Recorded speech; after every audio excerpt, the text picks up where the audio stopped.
All right, welcome to Hoops Tonight here at The Volume. Happy Monday, everybody. Hope all of you guys had a great weekend. We have a jam-packed show for you today. We're going to be doing instant reactions to 3 games from over the weekend. The Golden State Warriors got just absolutely demolished by the Boston Celtics. Tried an interesting strategy off of the opening tip that we'll talk about. Then I'm going to be breaking down the Oklahoma City Thunder going into Phoenix last night and really just dealing a physical pain-in-the-ass win to Phoenix, exposing some specific issues that they've been dealing with most of the year. After that, the Los Angeles Clippers got revenge on the Minnesota Timberwolves by doing to them what they did to them the first time. So we're going to be breaking down those 3 games. And then after that, like we always do on Mondays, we'll have our latest edition of the Power Rankings. You guys know the drill. Before we get started, subscribe to our brand new YouTube channel. It would mean a lot to me if you guys take a second to scroll down and hit that subscribe button. Don't forget about our podcast feed, wherever you get your podcasts under Hoops Tonight. Follow me on Twitter at _JasonLT. That's where I put film threads as well as show announcements. And then last but not least, keep dropping mailbag questions in the YouTube comments. I think we're going to have 2 shorter mailbags on Wednesday and Thursday this week. To give you an idea of the schedule really quick, obviously today, those 3 game breakdowns and power rankings. Tuesday, we're going with Jovan Buha, deep dive on the Lakers. They play the Thunder tonight, and they also just had their game against the Nuggets. So we're going to just kind of talk basketball with Jovan, get some injury updates since he's obviously much closer to the team than I am. Wednesday and Thursday, we're actually going live at night on YouTube after the nationally televised games. But during the day, we'll be doing like single instant reaction games and some mailbag stuff. So that's our schedule for the next few days. All right, let's talk some basketball. So starting with Warriors Celtics. So the kind of the story out of the opening tip of this game was the Warriors putting Draymond Green on Jaylen Brown. Now, there's a lot of criticism there because of the result, but I do understand the general thought process behind it. So just put yourself in the coach's shoes as they're trying to scout through this type of matchup, right? They're looking at it like this team has a ton of offensive skill and we're going to have a lot of issues all over the floor.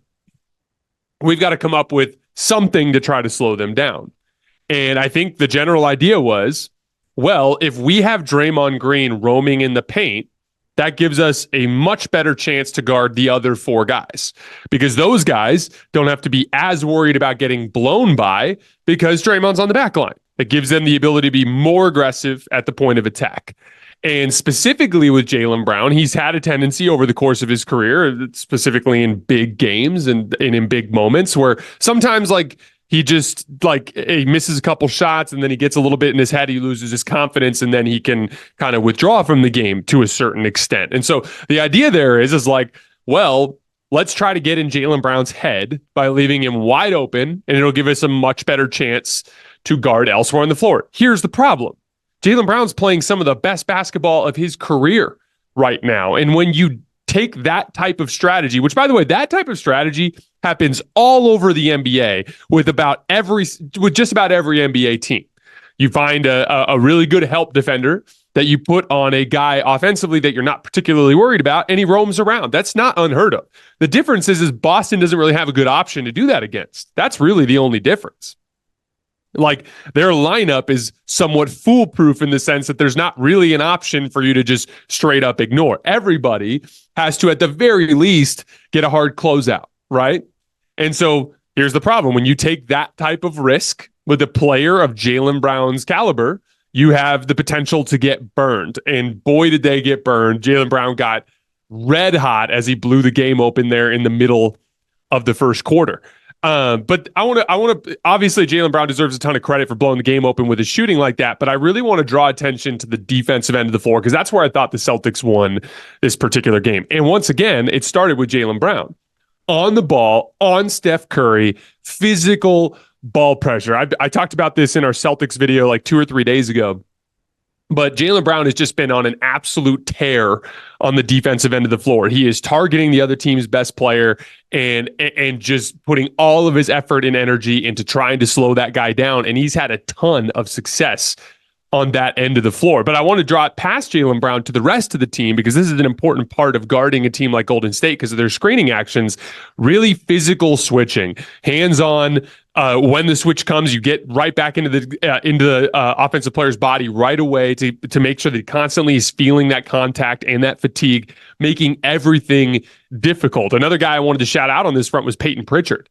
who I thought from the minute he came into the game there in the middle of the first quarter, he had a really nice two-way game. He had 19 points in this game, but he was another guy that was bringing great ball pressure and just getting up underneath Golden State's guards all game long. From there, off of stops and turnovers, getting out in transition. This was a big-time transition game for Boston. They scored 42 points in transition in this game. And, one of the things that I've talked a ton about on this show as of late, I've been harping on Boston as a team that needs to bully their way into the paint more. And for the record, it's been working.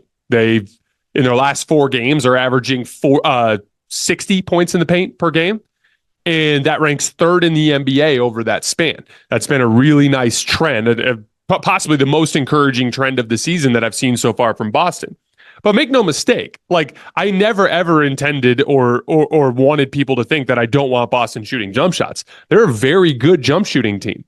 It's more about balance and having a counter when the jump shots aren't falling. But they are a team that can straight up beat you making jump shots in games when there's really good rhythm and flow. The ball's popping around and everybody feels good and involved in the offense, right? They took 58 jump shots in this game against Golden State. It was a heavy jump shooting game, but they got 84 points on those 58 jump shots. That's 1.45 points per shot. And in these last 2 massive blowout wins, they've been able to do both.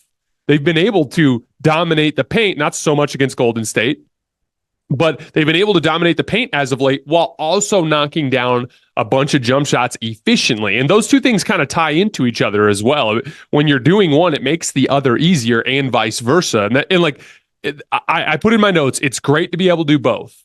That really is the key there. That's what makes Boston such an intriguing playoff threat, is the simple fact that they can win from the perimeter, but they are starting to demonstrate that they can win on the interior. And it's just going to be about whether or not they can maintain that. And that isn't just some 3 to 4 game trend here in the middle of the season, but just an unbelievably impressive and dominant win for the Boston Celtics over the Golden State Warriors. I'm sure it felt good for them too, to get some revenge after they lost in Golden State earlier this year. On the Warriors front, I said this after the Denver win, and I mean this sincerely. Boston and Denver are problems for another day. You're not ready to beat Boston. You're not ready to beat Denver. There's no question on that front. However, there's no guarantee that you're even going to run into Boston unless you get to the finals, obviously, right? And you're getting to Denver, there are steps you got to get through before you get to that point. You got to start with the goal that's right in front of you right now. And this is where I agree with some of the attitude coming out of the locker room, like Steph Curry just saying they kicked our butts. But obviously, Steph had a really bad shooting night. That obviously plays a role into that sort of thing, long misses, transition opportunities, right? But also Draymond's a loss is a loss is a loss. We got to move on. And he is right in the sense that right now, I think the Warriors are still at the 10 seed. You're the 10 seed. You just got to worry about, first you got to worry about getting up to number 8, because if you get up to number 8, that's your capability to have 2 opportunities in the play-in tournament. That way, if you lose the 7-8 game, you have another chance if you can win against the winner of the 9-10 matchup, right? So goal number 1 is you got to climb out of that 10 spot. And when you look at the schedule and you look at where they are, where they're at health-wise right now, and when you look at what Moses Moody has been able to do stepping into the Andrew Wiggins role, you're in position to do that. And you just need to keep getting better and better and better. Now, it's March 4th. Let's say, for instance, that Minnesota and Oklahoma City maintain their stranglehold on the 1-2 seed, which we'll see. Denver is 6-0 right now out of the break, but they were 5-1 out of the break last year.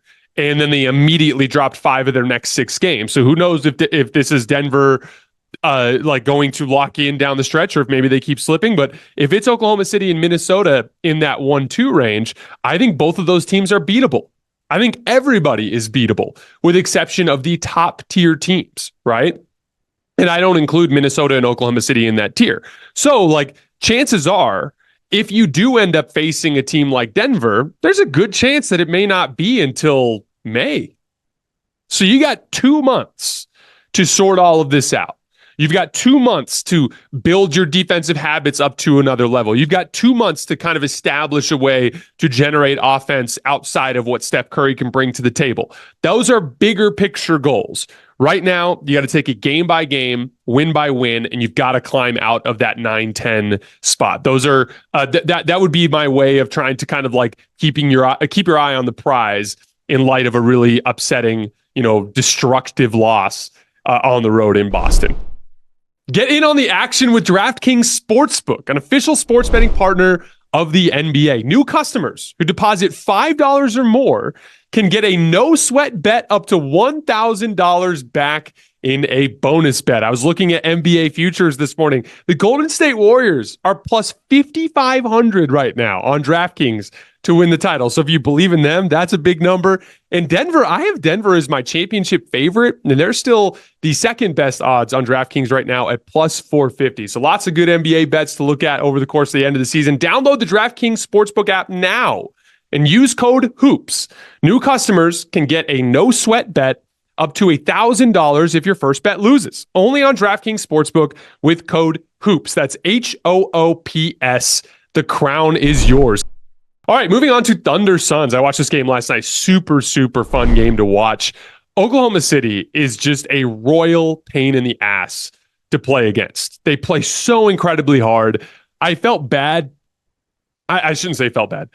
I know that KD and Bradley Beal were just like, oh man, these dudes are literally picking up full court. They're double teaming the second we cross half court. Like they weren't, it was one of the most aggressive, like start to finish defensive schemes that you'll see in the regular season. And it's because Oklahoma City has the combination of a coach that can keep them organized enough to run these sorts of things properly. And two, the young athletes that have both the physical tools and the motor and energy level to maintain that over the course of a long basketball game. Most of the time, like Phoenix doesn't even run into these types of super aggressive coverages until the fourth quarter when teams are just trying to get the ball out of Kevin Durant's hands or get the ball out of Devin Booker's hands. This was a start to finish. We are pressuring the ball. We are bringing double teams as soon as you cross half court. We are playing passing lanes. Even just like, here's the thing. Critical is the wrong word. I've talked a lot about how I don't necessarily believe in Oklahoma City as like a championship contender because they're small and because they're young. But I still feel that way.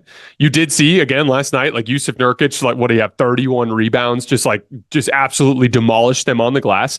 And there are teams around the league that bring a combination of what Phoenix brings to the table in terms of perimeter talent and interior presence. Teams like Denver, even the Clippers, like you're going to get Kawhi and Ivica Zubac on the interior while also having all the perimeter type of talent that a team like Phoenix brings to the table. Those are the teams that I worry about for a team like Oklahoma City. But even though they are perhaps maybe a touch too small and inexperienced to win the title, that doesn't mean that they aren't a physical and scrappy team. They are a super physical and scrappy team. It's one of the big reasons why in the long run, I'm such a big believer in what this team can accomplish.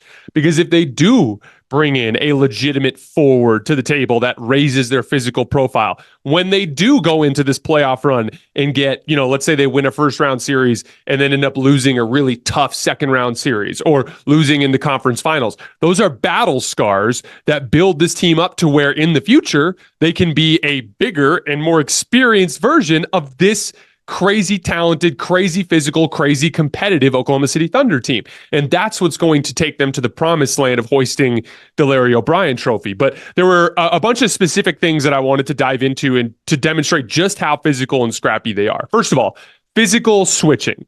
So this is, just imagine like Phoenix runs a lot of like off-ball screening actions to try to get Kevin Durant into advantage situations around like the elbow and post area, right? Like that's what makes Kevin Durant different from so many of these other stars around the league in the sense that like so many of the modern day stars are just operating out of dribble handoffs and ball screens. And Kevin Durant can do that too. That's obviously a big part of his game. But Kevin Durant will also like come off of some sort of like wide pin down or like flare screen or something to try to get him into a position where he can catch with a triple threat, 15 to 18 feet from the basket and then turn to face and try to go to work from there, right? One of the things the Thunder were doing in this game is like Lou Dort's on him and he's just hugging on him, like literally like holding him while he's like standing on the block waiting for that screen. And so then down comes the screen, and there's a difference between passive switching and physical switching. Passive switching is like what the Clippers did to LeBron James in his crazy comeback run the other night. Here comes the screen. Daniel Tice switches, but he just like starts guarding LeBron from, 3-4 feet away, and Kawhi will just go away with the other guy, right? And so no one's there making LeBron feel uncomfortable. He's just mixing up off the dribble and getting to his spot and making something happen. Physical switching is like, I'm holding on to KD, I'm Lou Dort. Here comes a screen. Jalen Williams just like, Lou Dort literally passes him over to Jalen Williams. Like, well, physical handoff, and Jalen Williams is grabbing him as he's coming off the other side of the screen and denying the catch. And so as a result, they were creating these really tight passing windows because they're three-quarter front and denying KD in all of his spots. He already had to work super hard to fight Lou Dort up to the screen, to where now he's fighting to try to create a passing angle. And then from there, off the ball, they're constantly digging down and jumping into passing lanes. Like whenever a team has a bunch of turnovers, we're so quick to focus on the team turning the ball over and being like they're being sloppy. And don't get me wrong, they were. We're going to talk about that in a minute. But like, give some credit to the defense. Like Oklahoma City forced Phoenix to lose their minds and create a bunch of really sloppy turnovers, right? The other thing, on the ball, there was a possession I clipped. You can find it on my Twitter feed of Shai Gilgeous-Alexander guarding KD. And on this possession, you can literally see, like, there's two different ways to reach in, and like, there's like a lunging reach in, right, where I like really get out of position to try to get down to get to the basketball. But I can also reach in while staying balanced. And Shai is uniquely equipped with these like crazy long arms to where he can defensive slide with a guy and not have to really lunge or get out of position, but he can still swipe down at the basketball. And there's this possession. It's a KD turnover. Shai's on the ball on KD. KD gets driving down to his left hand. Shai literally swipes down at the basketball like 6 or 7 times, just from 25 feet from the basket down to 5 feet from the basket, just swiping and swiping and reaching and swiping. And then as soon as he gets downhill, there's a guy digging down from the corner and a guy coming up from the post, and they're all digging down at the basketball. And so it ends up leading to a Kevin Durant turnover. But the point is like, it's hard.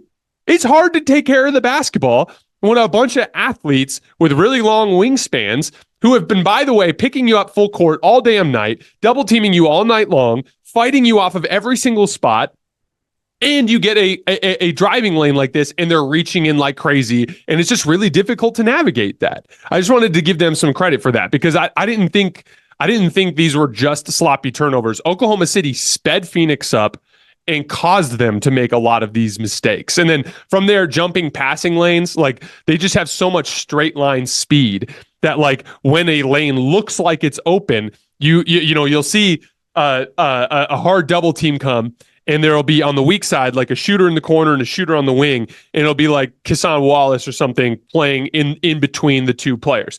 And what he'll do is he'll kind of play back and like kind of bait KD into thinking the wing is open, and he's standing there. And here's the thing. If he throws the skip pass to the corner, even if he is lunging up, he can still recover to that because there's so much time. But if he throws the skip pass to the wing, he just shoots into that gap and takes the basketball away. It is a layered attack of ball pressure, physical on the ball, physical on screening actions, physical in passing lanes off the ball. And they were just, they caused all sorts of problems for Phoenix, which we'll get into a little bit deeper here in just a minute. Shai Gilgeous-Alexander's ball control was the next thing I wanted to hit on.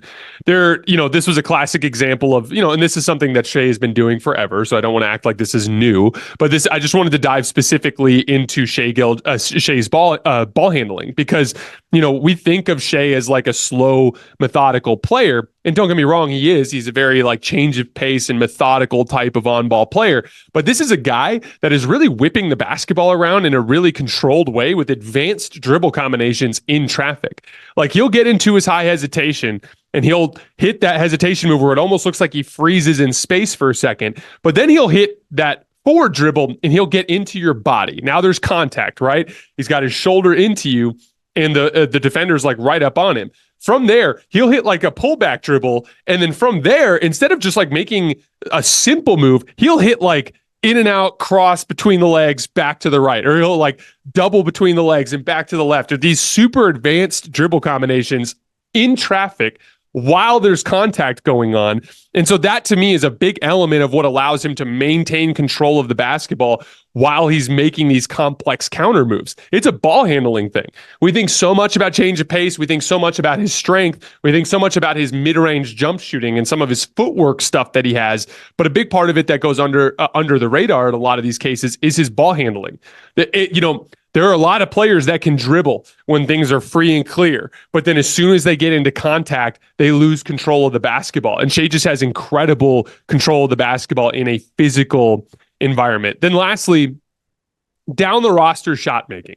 Everybody on this team can make plays off the bounce. There's a first half play. Chet Holmgren's bringing the ball up the floor. It's a transition cross match. He's got Royce O'Neal on him. They just space the floor. And Chet just like hits a dribble combination, gets downhill, bodies Royce O'Neal, and then pivots over his left shoulder and goes up and finishes and screams, "And one!" in his face. And you're just like, it's like, okay, this is the third guy that you have to deal with. And he's just confidently attacking one of your best perimeter defenders. I just punched my mic because I got too excited about it. But, or you'll see like, we know what Shai Gilgeous-Alexander and Jalen Williams can do. But then like, I see Lou Dort in the right corner in the second half. End up hitting Grayson Allen with a dribble combination. It's like between the legs, crossover, and then he just whips like a crazy left to right crossover, and literally like Grayson Allen almost falls over going to his right-hand side, and then Dort goes along the baseline. Now, Grayson made a really nice defensive recovery on this play and got back into the play and blocked Lou Dort from behind as he missed a dunk. But I'm sitting there thinking, like, this is your defensive-minded wing. This is your 3-and-D guy, and he legit has the ability to make plays off the bounce. He hit off-the-dribble jump shots in this game. Like, that's just another layer of the shot-making. Josh Giddey, he can attack smaller defenders. He can work in pick and roll. Even bench guys. There was a play that the Suns defended perfectly, and it led to a skip pass across the court to Cason Wallace in that right corner, and it was a really good closeout, I think, from Aaron Gordon, if I remember correctly. It might have been Grayson Allen. But he catches in the right corner, great closeout, and he ends up hitting an in-and-out sidestep jump shot in the right corner from three, like a high-level step-back three, attacking a closeout in the right wing from your bench player who happens to be the guy that you view as your 3-and-D guy off the bench. It's layer after layer of insane amounts of offensive skill, and all of them can guard. All of them can guard. It was a really impressive win, but like, this is where it gets really scary for the long run. Like I said, give these guys some battle scars in a couple of long playoff runs. Give these guys a legitimate forward that can bang inside, that can help them deal with some of their physical limitations. They're going to be a gigantic pain in the ass for a very long time in this league. On the Suns front, big thing that stands out to me, and this has been a theme throughout the season, when it comes down to the aggressive double teams of their stars, when they have all three of their stars out there, it's usually them with Grayson Allen and Yusuf Nurkic, right? From there, there's so much offensive skill on the floor that they can operate pretty well in the 4-on-3s out of it, right? They're like brief 4-on-3s because none of their stars are great passers. Like they all, like if you catch KD on the right night, he can handle a double team really, really well. Like I thought against the Sacramento Kings like a week and a half ago, he had a really good game handling double teams, right? But then you watch him in other games and he really struggles with it. That's the thing. Like, you know, when you're talking about the best players in the league that are playmakers, guys like Luka, Jokic, LeBron, right? The guys in that tier, like you want to make them a scorer, right? Like your best bet is to like leave them on an island and hope they wear themselves out trying to score one-on-one. And by the way, they're still really good and they're going to do that really well. But that's probably your best strategy for those guys. When it comes to the best scorers in the league, you want to test their playmaking ability. You want to make them have to consistently make the best reads, right? And that's the thing, like, this is the best way to guard the KDs and the Devin Bookers and the Bradley Beal type of guys in the world. You want to give them their biggest weakness, which is if you let them go one-on-one, they are professional one-on-one players. They are going to beat you. If you let them go 2-on-2 in ball screens, they are professional 2-on-2 scorers in ball screens. They will beat you. But if you put them in situations which targets their specific weaknesses, you can get inconsistent play out of them, which is what teams have figured out to do with Phoenix. Now, when one of their stars is out, it dips below that mandatory amount, that minimum amount of offensive talent. Like there was a long Saban Lee shift in the second half of this game, and Oklahoma City's just not guarding him. And so if I can double team the ball and there's a guy on the floor I don't have to guard, I'm only giving up a 3-on-3 on the weak side. That's not an advantage. And so like it really, like I was on a radio station in Phoenix this morning for a radio hit, and they were asking me specifically what I like, whether or not it was like a coaching issue or what was going on last night. And I'm like, sometimes this is just what happens when you start to run out of players. Right. And then at the same time, you need guys on the other end of the floor that can guard an Oklahoma City team that brings a ton of ball handling and scoring to the table. Right. And it was just one of those things where I don't know the turnovers, they have to be sharper. Right. Kevin Durant, Bradley Beal, Yusuf Nurkic, there was a lot of like bad entry passes, not protecting the basketball, sloppy skip passes. There was a lot of that they just have to be better. Right. But it's also not an easy job unless you have four guys on the floor that can capitalize on 4-on-3 situations quickly and efficiently. And as soon as one of their stars drops out of the lineup, it ends up being an issue. Now, we did find out from Shams Charania this morning that it looks like Devin Booker is not going to be out more than maybe a week and a half. One last note on the Suns. When they went on their big run in the second half of the game to get back into it, they got back into it with their defense. They were double teaming Shai Gilgeous-Alexander, testing his playmaking ability, and they were getting out in transition off of it. And then they started making some threes. It reinvigorated their defense. They continued to pressure Shai with double teams and rotate out of it, and they got back into the game with it. And so that, and this is what I said on the radio this morning, they have to be like OKC. They can't just be offensive skill guys. Because if they're just offensive skill guys, they're going to lose to offensive skill guys who also are scrappy. They need to be offensive skill guys who are scrappy. They need to be scrappy. They need to fight. They need to be a team that defends and is physical, flies around in rotation. They have to do what the Thunder do at a higher level, right? Because that's the case. The case for a team like Phoenix is like, the Thunder just play harder than everybody in the regular season. We get into the playoffs. We start playing hard. We're a scrappy team that fights on the perimeter. And we have Kevin Durant, Devin Booker, and Bradley Beal, which is a better set of shot creators than Jalen Williams and Shai Gilgeous-Alexander and Chet Holmgren, or however you want to sort that out with the Thunder. Now, that remains to be seen if that will play out like that in the postseason, but that's the case for Phoenix. That's the path for Phoenix. They have to be the scrappy team. They have to be the team that fought back into the game against the Thunder the way that they did. All right, moving on to Wolves Clippers. So the Wolves jump them early in the game. They went up like 23-7, and then Norman Powell just got red hot and like almost single-handedly brought them back into the game. And he's been like one of the best heat check guys in the league this year, especially from the three-point line. And he hit some preposterous threes in this game, like a pivot over his left shoulder in a late clock situation where he picked up his dribble and he just rose and fired. One of the heat check shots where he came off of a screen, had very little space and rose and fired. Like he just can get insanely hot in a short period of time, put a bunch of points on the board. So they end up getting it back close again. And then from there, it was just an absolute knockdown, drag out fist fight the rest of the game. I don't think either team took more than like a 5-point lead the rest of the way. It was back and forth. It was physical. The refs have been doing a great job really around the league lately of just letting teams play and letting the games get more physical. And down the stretch, the Clippers just played better rock fight offense. Paul George, to his credit, missed a lot of shots in this game, but he made some big ones, rescue shots. He hit a big three in the left corner. I think it was over Rudy Gobert. He had a big pull-up jump shot around the right elbow.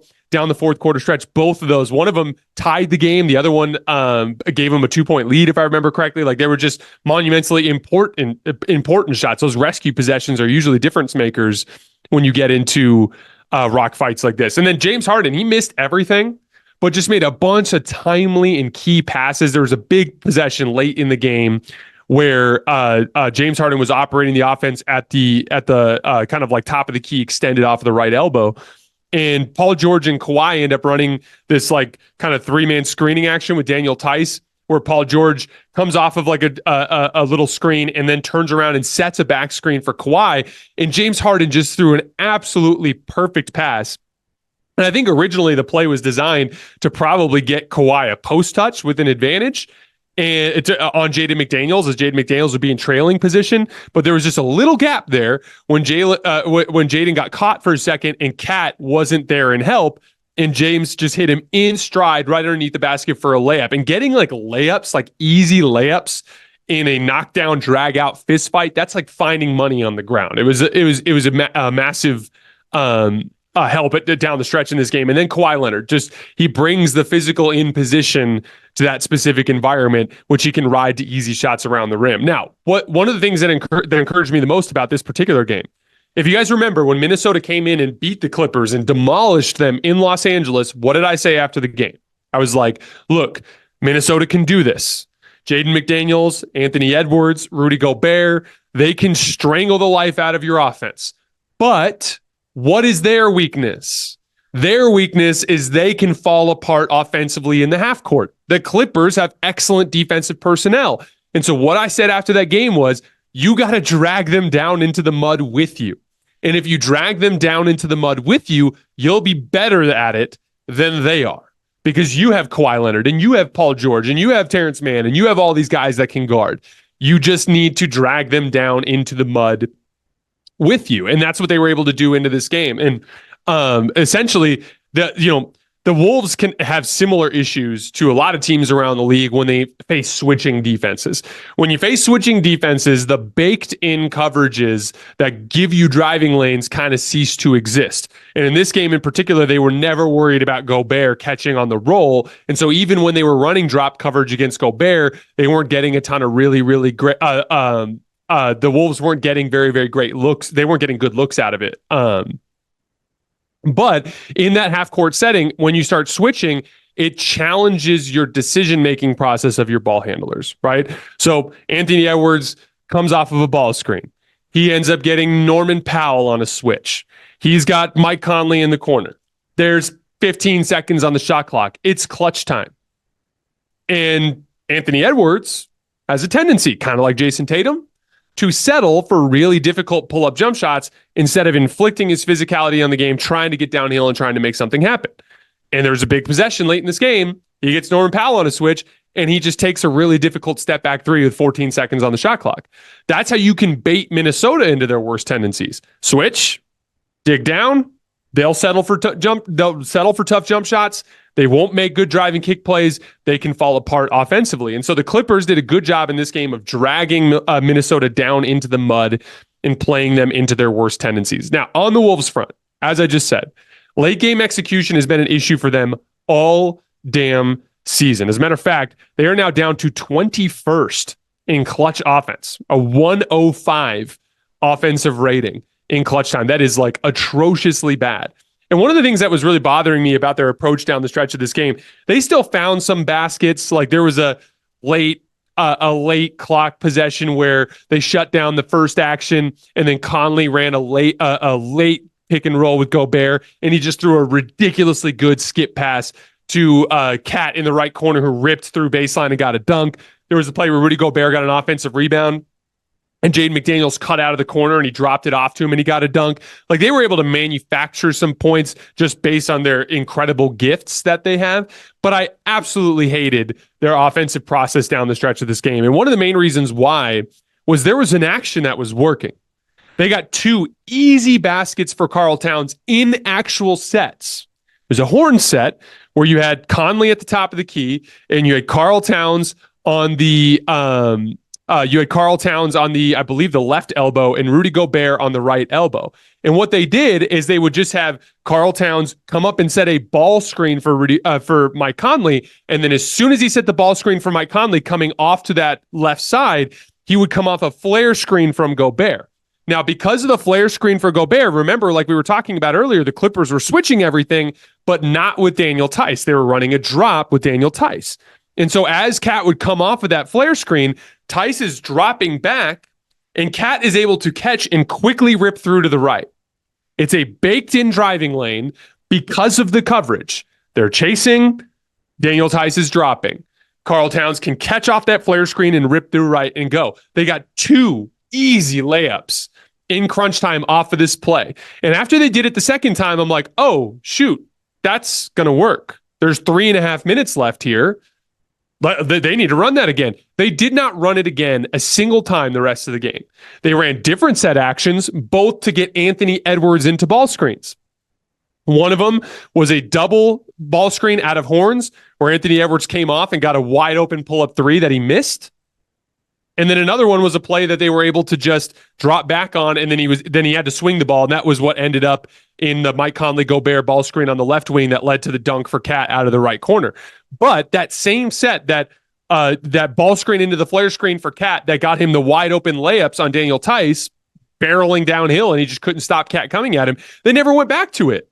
And it was the one thing, the only thing that they were actually able to run and execute easily for an easy shot at the end of the game. And this goes back to what I said all season long. Will they be diligent enough, just like I say with Boston, will they be diligent enough to get the right shots at the end of a game? Because again, it's like the Anthony Edwards pull-up three. Anthony Edwards shoots 35% on pull-up threes. The ball screen one. Double screen, comes off, he's wide open. He shoots 35% on it. That's, what, I want to say that's like 1.05 points per shot. So that's a 105 offensive rating. That's not bad, right? For a pull-up jump shot, anything over a point is good, right? So like on the surface, it looks good. The problem is the statistics, the overall value of a shot means nothing to the individual possession. The individual possession comes entirely down to field goal percentage. And in that individual possession in crunch time, he's a 35% shooter. So you're running a set action that's going to fail 2 out of 3 times. See the point? Like in crunch time, it's not about getting a shot. It's about getting the very best shot. I talked about this a lot in the Denver-LA game. It's like Rui Hachimura, pull up 15-footer off of a weak side action. Ball gets reversed, Rui runs a ball screen. I don't hate that shot. Over the course of 48 minutes, if he takes that in the middle of the second quarter, you're like, that's a good shot for us. Anthony Edwards, pull up three coming off of a ball screen. That's a good shot for us in the middle of the second quarter.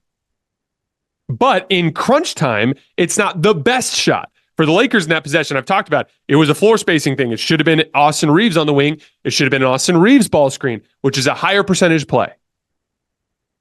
If they were more diligent about getting the best shot, the ball would never have ended up in Rui's hands on that possession. Denver, on the other hand, gets the very best shot that they can possibly get on that possession every single time in crunch time. That is how they win. And that's the thing. It's like with that Minnesota offense down the stretch, it's like they ran some actions. They ran that double screen for Ant. They ran this other one out of horns where it kind of led to like a double wide pin down for Ant to come off into a ball screen. But in those situations, they're dropping back and they're trying to bait Ant into pull-up jump shots. That's not the best shot that they can get in that situation. Cat was the one with the advantage. If they ran double screening actions with Cat and Gobert, they could get Cat going downhill against a drop coverage big, which was Daniel Tice getting into the paint. Will they be diligent enough in the postseason to get the very best shot? I don't know. That is my major concern with this particular offense. And again, they have lost countless games as of late with poor crunch time offense. And again, a 105 offensive rating for the entire season. And like, it's not a big picture issue. Like, Ant's young. This is really typical for teams led by a young superstar. But in the long run, that's what he has to address. In the long run, if it's going to be led by a primary ball handler like Ant, it's the half-court execution piece that stands between where he is now and the true greatness of the top-tier superstars around the league. All right, moving on to our power rankings. So we had 2 teams drop out from last week, the Pacers and the Mavs, who both had pretty disastrous weeks. We have 2 new teams in the list this week, starting with number 10, the Orlando Magic. They've won 6 of their last 7 games, playing some elite defense in that stretch. They're 5-0 in that 7-game span when Paolo Banchero plays. He's averaging 24 points, 7 rebounds, and 5 assists on 52% from the field and 42% from 3. Albeit a little bit of an easier stretch of their schedule, but a nice little run from the Magic. Number 9, the Miami Heat. They are 10-3 in their last 13 games. That is the second best record in the league in that span, just behind Boston. They have the second best defense in the league over that span. And then Jimmy Butler is starting to look like playoff Jimmy again. Since he came back from his injury on January 15th, he's averaging 23 points, 6 rebounds, and 5 assists on, check this, 57% from the field and 56% from three. So Jimmy Butler peaking at the right time, and the Heat starting to gain some steam. Number 8, the Cleveland Cavaliers are starting to slip a little bit. They're just 4-5 in their last 9 games. They needed a wild all-time great hot streak from Max Strus hitting 5 consecutive threes down the stretch against Dallas to win one of those games. Otherwise, they'd be 3-6. It's their defense that's been slipping, ironically, over that span. They're 18th in the NBA in defensive rating in their last 9 games.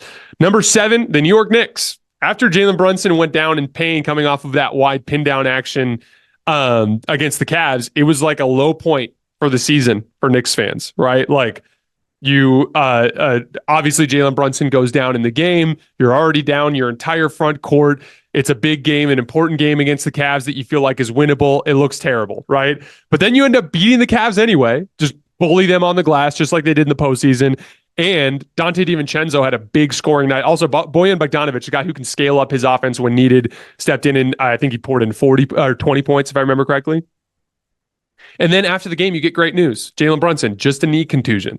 So it sounds like he just bumped knees, didn't twist his knee. That's great news. That means Brunson should be coming back. And again, OG Anunoby, I believe, just ramped up his basketball-related activities. So help is on the way. We should get a better feel for the Knicks here in the next couple of weeks. Number 6, the Minnesota Timberwolves. 2 more clutch losses to the Kings and the Clippers this week. As we mentioned earlier in our Wolves breakdown, a 105 offensive rating in the clutch this season, which ranks 21st in the NBA. That's going to be the biggest question for them when we get to the postseason. Will they ever be able to diligently seek out the best possible shot in the slow down half-court environment at the end of games? Number 5, the LA Clippers. 2 in 1 week. They did lose to the Lakers in that crazy LeBron James comeback. But again, like I said after that game, sometimes LeBron just does LeBron stuff and you lose. But they did take a big step forward against Minnesota on the defensive end of the floor. Their defense has been what slipped a lot during this kind of mediocre stretch here in the last 2-3 weeks. That's that game against Minnesota. They got down into the mud and they slowed Minnesota down and they won with their defense, which I thought was super encouraging. Number 4, the Oklahoma City Thunder. It took a bad loss to the Spurs where they really struggled with Victor Wembanyama, but they did bounce back with a really impressive win against the Suns last night. You know, I'm having a hard time with this team because like the stuff with their size and physicality and their lack of experience, or their size, I should say, not their physicality. They're a very physical team. The stuff with their size and their experience is just overarching basketball philosophies that I have and I truly believe in. And it still gives me a ton of reticence. But when I look at their combination of shot creation down the roster, the incredible physical brand of basketball that they play, the competition and the nastiness of this group, I think they're wired right. Like, I love their basketball character. I think they're super well coached.